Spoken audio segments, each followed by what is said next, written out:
छात्र छात्राओं, महाराजा सूरजमल पीजी महाविद्यालय के ऑनलाइन डिग्री क्लास में आपका फिर से एक बार बहुत बहुत धन्यवाद। छात्रों, अपने जो बीए पार्ट सेकेंड उसमें फर्स्ट पेपर है यानी संसाधन भूगोल, उस संसाधन भूगोल में अपने अध्ययन कर रहे थे यानी विश्व के प्राकृतिक प्रदेश या विश्व के प्राकृतिक प्रदेश जिसमें अपने पढ़ रहे थे, तो उसमें अपना जो अध्ययन यानी विश्व के प्राकृतिक प्रदेशों के साथ में विश्व के कृषि प्रदेशों का अपने क्या कर रहे थे, अध्ययन कर रहे थे। जिसमें अपना पहला था विश्व के कृषि प्रदेशों में पहला था उष्णकटिबंधीय निर्वाह कृषि प्रदेश। अब उष्णकटिबंधीय निर्वाह प्रदेश में अपने अध्ययन कर चुके थे। आज जो अपना टॉपिक है वो है भूमध्य सागरीय कृषि प्रदेश यानी भूमध्य सागरीय कृषि प्रदेश। तो भूमध्य सागरीय कृषि प्रदेश है, ये भूमध्य सागरीय कृषि प्रदेश है भूमध्य रेखा के दोनों तरफ पाया जाता है यानी भूमध्य रेखा के उत्तर में 30 डिग्री से 45 डिग्री उत्तर भाग में इसका विस्तार पाया जाता है तथा दक्षिणी गोलार्ध में, उत्तरी गोलार्ध में कितना 30 डिग्री से 45 डिग्री अक्षांशों के बीच तथा दक्षिणी गोलार्ध में 30 डिग्री से 40 डिग्री अक्षांशों के मध्य इसका क्या पाया जाता है, विस्तार पाया जाता है इसका भूमध्य सागरीय कृषि प्रदेशों का। अब इसमें अपने भूमध्य सागरीय कृषि प्रदेश उत्तरी गोलार्ध में मुख्य रूप से 30 डिग्री से 45 डिग्री क्षेत्र में फैला है तथा दक्षिणी गोलार्ध में 30 डिग्री से 40 डिग्री के मध्य फैला है, जो तथा ये महाद्वीपों के पश्चिमी तट में जितने भी महाद्वीप है उनके पश्चिमी तट में पाए जाते हैं यानी जो भूमध्य सागरीय कृषि प्रदेश है। जैसे ये है उत्तरी गोलार्ध, दक्षिणी अमेरिका है तो दक्षिणी अमेरिका के पश्चिमी तट, वैसे ही उत्तरी अमेरिका के पश्चिमी तट, वैसे ही अपने दक्षिणी अफ्रीका के जो अफ्रीका महाद्वीप है, अफ्रीका महाद्वीप के दक्षिणी तट पर। अब इसमें अपने जो ऑस्ट्रेलिया है, ऑस्ट्रेलिया के दक्षिणी भाग में, तो इसका जो मुख्य जो विस्तार क्षेत्र है वो महाद्वीपों के कौन से तट में पाया जाता है। क्वेश्चन कई बार पूछा जाता है कि जो भूमध्य सागरीय कृषि प्रदेश है, भूमध्य सागरीय कृषि प्रदेश है, महाद्वीपों के कौन से तट पर पाया जाता है, कौन से तट पर इसका विस्तार होता है। तो ये मुख्य रूप से महाद्वीपों के पश्चिमी तट पर इसका क्या होता है, विस्तार होता है, विस्तार पाया जाता है। तो ये चीज बहुत ध्यानपूर्वक इसको याद रखना है, ध्यान रखना है। अब इस प्रकार के मुख्य कृषि प्रदेश है, जैसे पहला है भूमध्य सागर के समीपवर्ती देश यानी भूमध्य सागर के जो समीपवर्ती देश है, ये भूमध्य सागर के जो समीपवर्ती क्षेत्र है, ये पहला नंबर का। तो इसको अपने किस नाम से कह सकते हैं, भूमध्य सागर के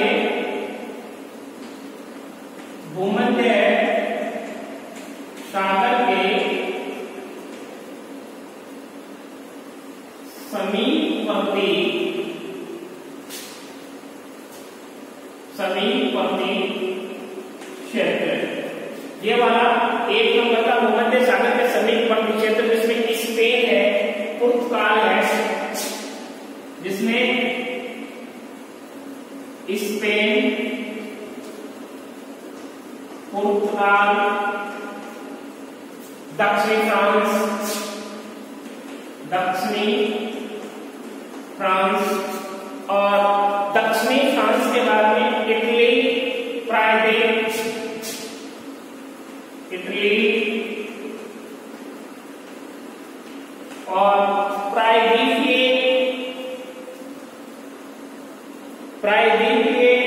युगोस्लाविया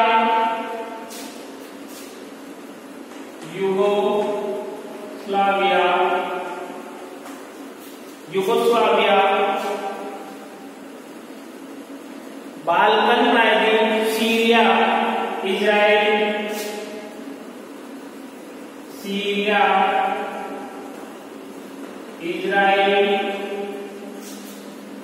इजराइल और इजराइल के बाद में जैसे अफ्रीका के उत्तरी पूर्वी तटीय क्षेत्र,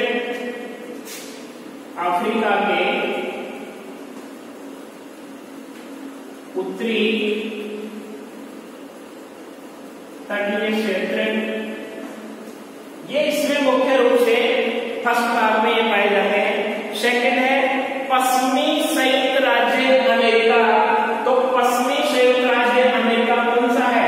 दूसरे नंबर का कौन सा है? ये पश्चिमी संयुक्त राज्य अमेरिका 2 नंबर का। तो पश्चिमी संयुक्त राज्य अमेरिका में कैलिफोर्निया की घाटी, इसमें कौन सा है? कैलिफोर्निया की घाटी, कैलिफोर्निया की घाटी, कैलिफोर्निया की घाटी हो गई। और थर्ड में दक्षिणी अमेरिका में मध्य चिली, ये कौन सा है? मध्य चिली, कौन सा हो गया? मध्य चिली हो गया। और मध्य चिली के बाद में फोर्थ में अफ्रीका के दक्षिणी पश्चिमी भाग में केप प्रांत, ये यहां केप प्रांत। और केप प्रांत के अलावा दक्षिणी पश्चिमी ऑस्ट्रेलिया व उत्तरी न्यूजीलैंड, ये दक्षिणी पश्चिमी ऑस्ट्रेलिया, दक्षिणी पश्चिमी ऑस्ट्रेलिया व न्यूजीलैंड, ये 5 क्षेत्र हैं किसके? भूमध्य सागरीय, जो भूमध्य सागरीय कृषि प्रदेश है वो 5 क्षेत्रों में पाए जाते हैं। मुख्य रूप से इसका ध्यान रखना आपको, जितने भी महाद्वीप है उसके महाद्वीपों के कौन से? पश्चिमी तट में पाए जाते हैं। इसका जो क्षेत्र है वो महाद्वीपों के कौन से क्षेत्र में? पश्चिमी तट के भागों में पाई जाती है।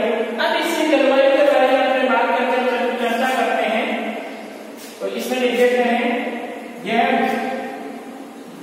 यह कृषि प्रदेश, यह कृषि प्रदेश मुख्य रूप से उत्तरी गोलार्ध में 30 डिग्री से 45 डिग्री के मध्य तथा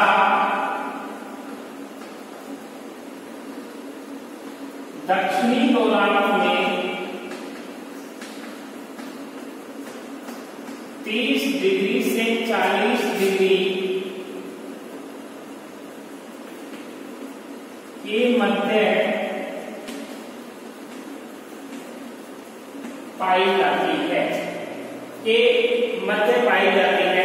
अब इसमें अपनी जलवायु के बारे में चर्चा करते हैं। जलवायु, इसकी जलवायु, तो जलवायु के बारे में अपने अध्ययन करने से पहले अपने ध्यान रखते हैं भूमध्य सागरीय प्रदेशों में समशीतोष्ण जलवायु मिलती है। इस क्षेत्र में यानी भूमध्य सागरीय क्षेत्रों में, भूमध्य सागरीय क्षेत्रों में समशीतोष्ण प्रकार की जलवायु, समशीतोष्ण प्रकार की जलवायु पाई जाती है। वहां शीतकाल में पछुआ पवनों से वर्षा होती है तथा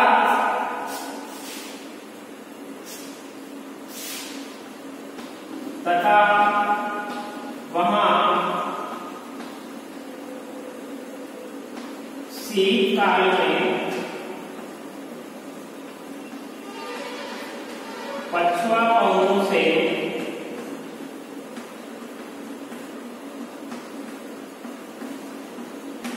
शीतकाल में पछुआ पवनों से वर्षा होती है।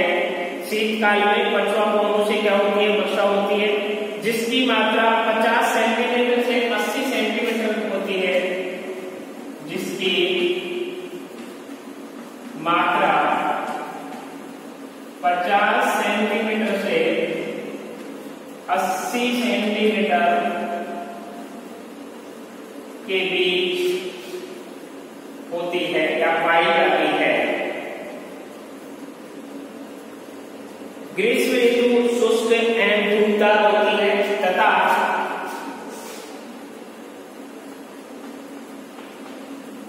ग्रीष्म ऋतु शुष्क तथा धूपदार होती है। कैसी होती है? ग्रीष्म ऋतु शुष्क तथा धूपदार होती है। और यहाँ वर्षा की प्रकृति अनिश्चित तथा अनियमित होती है। कभी कभी शुष्क चक्र की भी अनुभव किया जाता है। अतः यहाँ ऐसी प्राकृतिक वनस्पति होती है जो शुष्कता को सहने वाली को, और वृक्षों में जैसे काठ, जैतून, ओक तथा अंजीर मुख्य है। यहाँ के वृक्षों में, यहाँ के वृक्षों में यहाँ के वृक्षों आक, जैतून, आक, जैतून, ओक तथा अंजीर, ओक तथा अंजीर मुख्य रूप से पाए जाते हैं।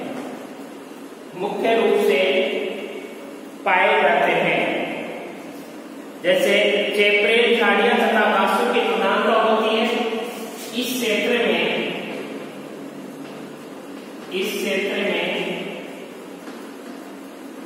चेपरेल झाड़ियां तथा वृक्षों की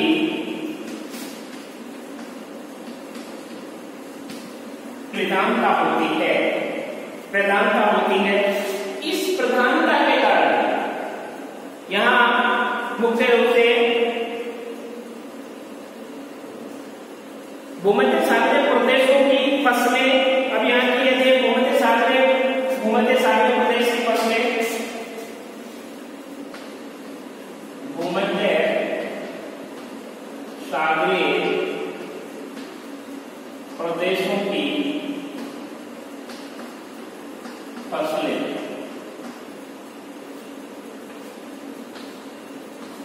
तो भूमध्य सागरीय प्रदेशों की फसलों में मुख्य रूप से इन प्रदेशों में विभिन्न प्रकार की फसलें, पशुपालन तथा बागवानी होती है। इन प्रदेशों में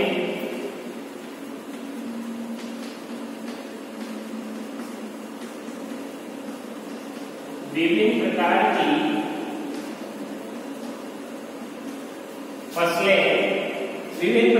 फसलें, पशुपालन तथा बागवानी होती है। पशुपालन तथा बागवानी होती है। भूमध्य सागरीय फसलें 3 प्रकार की होती है। ये मुख्य रूप से यहाँ 3 प्रकार की फसलें बोई जाती है। 3 प्रकार की फसलें बोई जाती हैं। पहली है शीतकालीन खाद्यान्न एवं सब्जियां। फर्स्ट है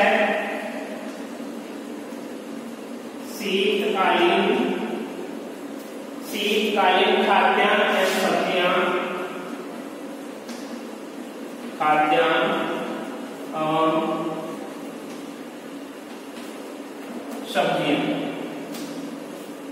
शीतकालीन खाद्यान्न एवं सब्जियां, जिसमें मुख्य रूप से गेहूं, जौ और मक्का प्रमुख है। गेहूं, जौ और मक्का प्रमुख है। गेहूं, जौ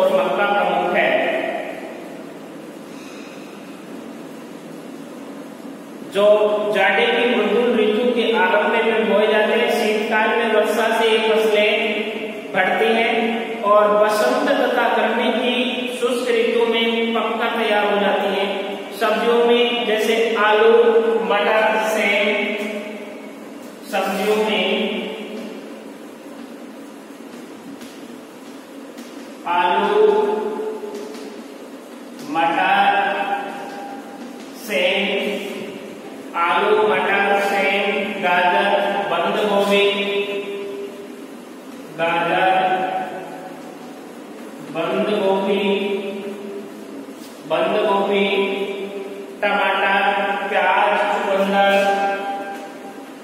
टमाटर, प्याज, चुकंदर इत्यादि होती है, इत्यादि होती है। ये सब्जियां घरेलू मांग पूर्ति से अधिक मात्रा में उगाई जाती हैं। ये उन शीत प्रधान देशों को निर्यात कर दी जाती है जिनमें शीतकालीन पाले यानी तुषार के कारण इनका उत्पादन नहीं हो सकता। अब है शीतकालीन फसलें। सेकंड, दूसरी शीतकालीन फसलें। शीतकालीन को खाद्यान्न थी, अब है शीतकालीन फसलें। तो शीतकालीन फसलों में मुख्य रूप से ग्रीष्म ऋतु शुष्क होती है। यहाँ ग्रीष्मकालीन फसलें वो शीतकालीन होती है। अब है सेकंड, ग्रीष्मकालीन फसलें। ग्रीष्मकालीन फसलें, ग्रीष्मकालीन फसलों में मुख्य रूप से शीत ऋतु शुष्क होती है, इसलिए फसलों की सिंचाई की जाती है। इस ऋतु में फसलों के लिए चारे की फसलें जैसे फ्लावर घास, जैसे फ्लावर घास, अल्फाफा घास,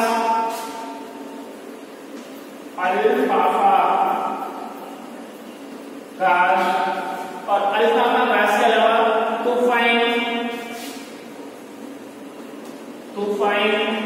और तूफाइन के अलावा बरसी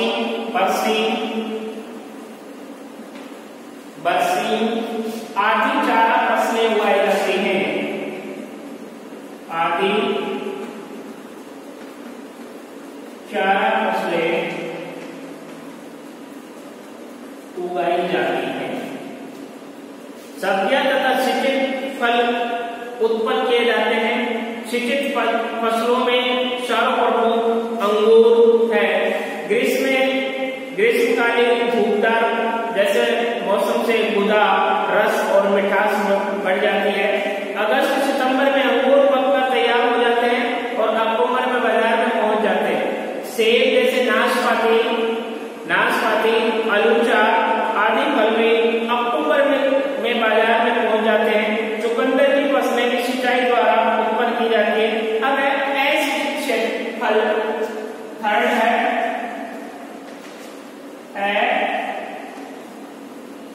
सिंचित फल। सिंचित फलों में मुख्य रूप से जैतून है, खुबानी है। जैतून, खुबानी, अंजीर, कुछ अंगूर तथा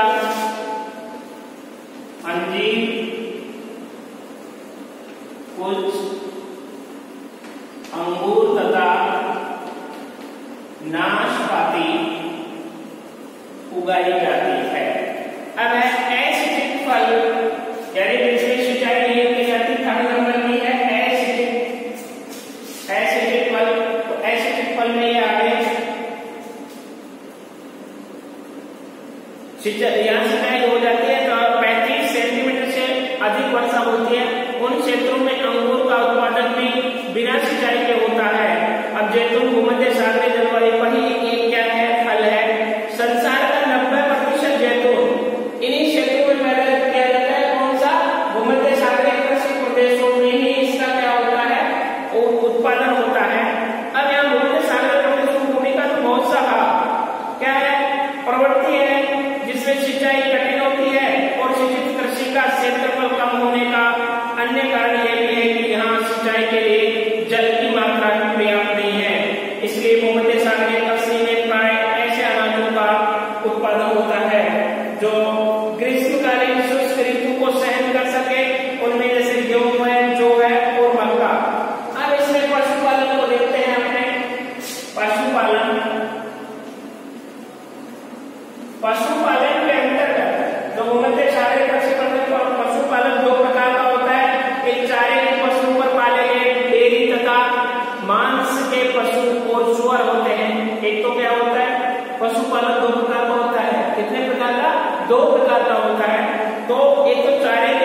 गए डेयरी तथा मांस के पशु और सूअर होते हैं।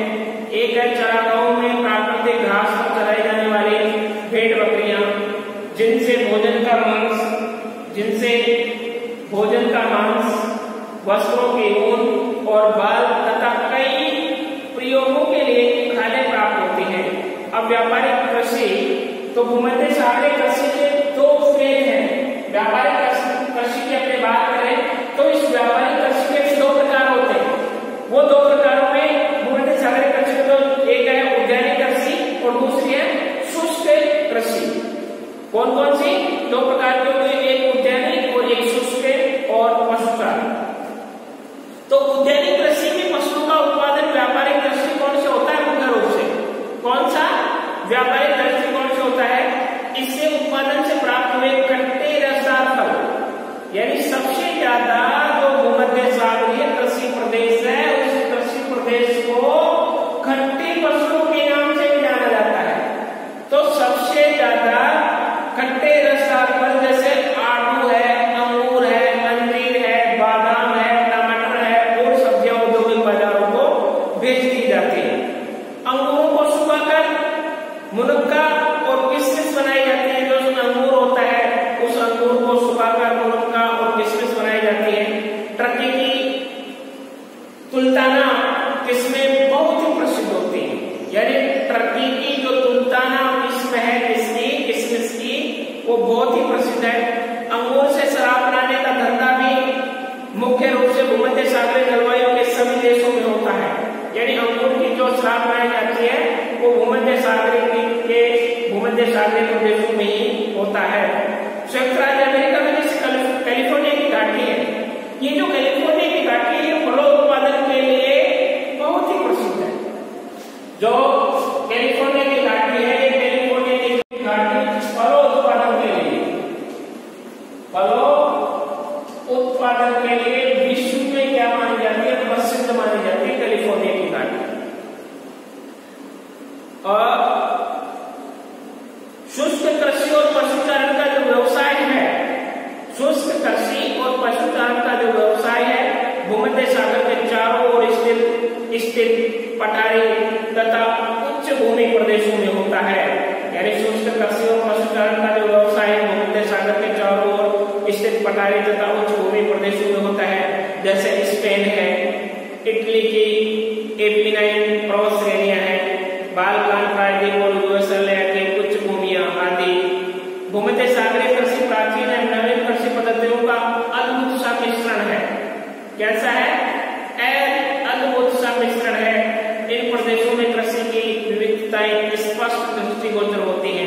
भूमध्य सागरीय बेसिन जो पुरानी संस्कृति के केंद्र है में जीविका निर्वाह कृषि हो रही है, जबकि अन्यत्र नई संस्कृति के पनपने के कारण व्यवसाय कृषि का विकास हुआ है। अधिकांश यूरोपीय देशों जैसे स्पेन है, इटली है, यूनान है आदि में भी आज भी हस्त श्रम, लकड़ी के औजार तथा पुराने तरीकों से क्या की जाती है? कृषि की जाती है।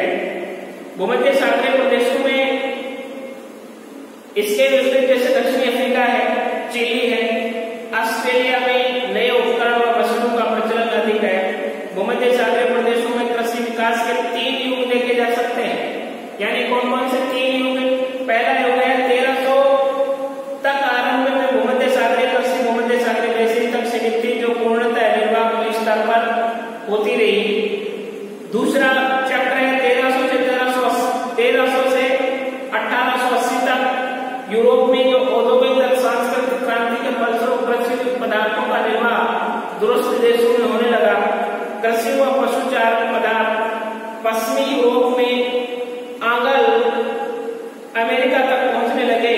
और तीसरा जो चक्र था वो तीसरा चक्र है 1880 के बाद उत्तरी पश्चिमी यूरोप और अमेरिका में औद्योगिक क्रांति, जो जनसंख्या की तीव्र वृद्धि, परिवहन साधनों में क्रांति तथा प्रशिक्षक यंत्रों के आविष्कार के फलस्वरूप भूमध्य सागरीय कृषि का तेजी से विकास हुआ। विश्व का 90% जैतून का तेल, 50% शराब, अंजीर व मुनक्का भूमध्य सागरीय प्रदेशों से ही प्राप्त की जाती है। यानी आज हमने जो भूमध्य सागरीय कृषि प्रदेश का अध्ययन कर रहे हैं, मोस्ट क्वेश्चन माना जाता है। और इस